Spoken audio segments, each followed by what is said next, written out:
Welcome to the Channel 110 Newscast. I'm your host, Phoebe. And I'm Daniela, here to bring you today's top news. Today, we bring you a story that is taking over the nation. The shooting that took place on Valentine's Day in 2018 at Marjorie Stoneman Douglas High School in Parkland, Florida. A 19-year-old former student named Nicholas Cruz entered the freshman building armed with an AR-15 and opened fire into 4 classrooms on the first floor. 17 lives were lost, and surprisingly, the students who survived the attack are starting to form together to fight back. According to George Zornak, the gun reform movement started with the shooting at Sandy Hook Elementary School in Connecticut in 2012.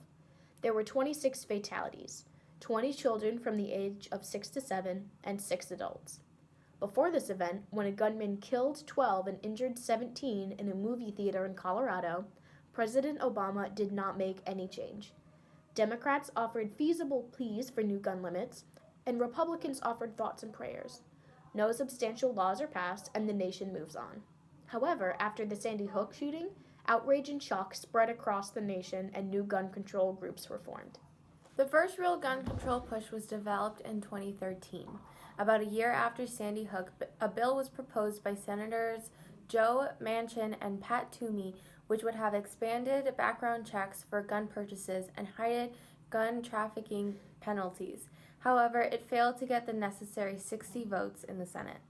So now that nearly 4 years have passed and little change has been made, students at this high school are starting to form a #NeverAgain campaign. According to the Parkland students, their campaign hopes to create common-sense solutions for gun control and hopes to raise awareness on the NRA's influence in politics. The students at Parkland decided it was crucial to give students across the nation a voice so that they can speak up about how the lack of gun control makes them feel not safe at schools or how it affects them. Some students say, "We are tired of how gun violence disproportionately affects communities of color, women, the LGBTQ community, and other marginalized groups." Others feel that states fail to pass laws that effectively restrict access to illegal guns and instead enact on laws that make it easier to buy and carry guns.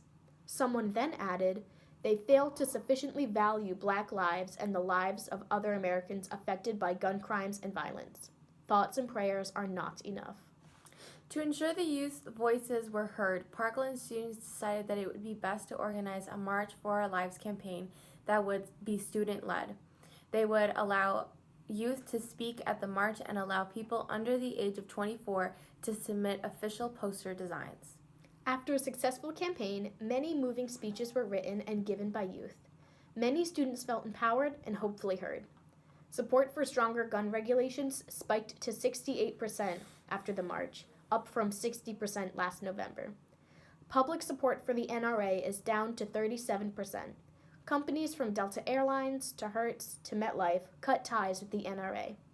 Dick's Sporting Goods announced it would stop carrying assault weapon rifles. Okay.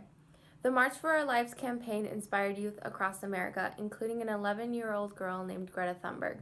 Greta Thunberg grew up in Stockholm, Sweden. When she was learning about climate change in school, she fell into a depression. She said, "I felt everything was meaningless and there was no point in going to school if there was no future."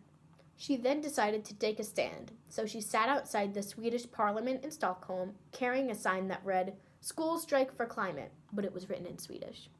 According to Sue Haynes, her main goal is for governments to reduce carbon emissions in line with the Paris Agreement, limiting global temperatures rise to 1.5 degrees Celsius. Sue Haynes reported that Thunberg's Twitter following has grown by nearly 4,000% to reach 612,000 followers. Many have also followed her lead offline, striking to demand change. A remarkable 1.6 million people in 133 countries participated in a climate strike inspired by Thunberg's solo action. Mostly students who walked out of school for a few minutes, an hour, or a full day of protest. Students around the world united by the #FridaysForFuture and #YouStrikeForClimate. Greta's action inspired many other youth to take a stand for their futures. Alexandria Villasenor, a 14-year-old climate activist from New York, is an organizer with the school climate strikes group, Fridays for the Future. She announced last month that she would be taking her school education on the road as she tours the country to continue organizing climate strikes. 17-year-old Marina Rodriguez from San Francisco joined the youth climate strikes last October. After seeing how climate change was impacting her state's forests, November is known as fire season, she said. And with all those fires that have been happening around here, I can't ignore something that's happening right in front of me. The youth who have been joining and leading the climate strikes movement around the country are more politically engaged than past generations, said University of Michigan professor Dana Fisher, who conducted a survey during the Washington, D.C. climate strike on September 20th. Next year, many in the youth climate movement in the U.S. will be old enough to vote in their first presidential election. We are in the election of our lifetime. This has been Phoebe And Daniela, bringing you the Channel 110 News. Bye!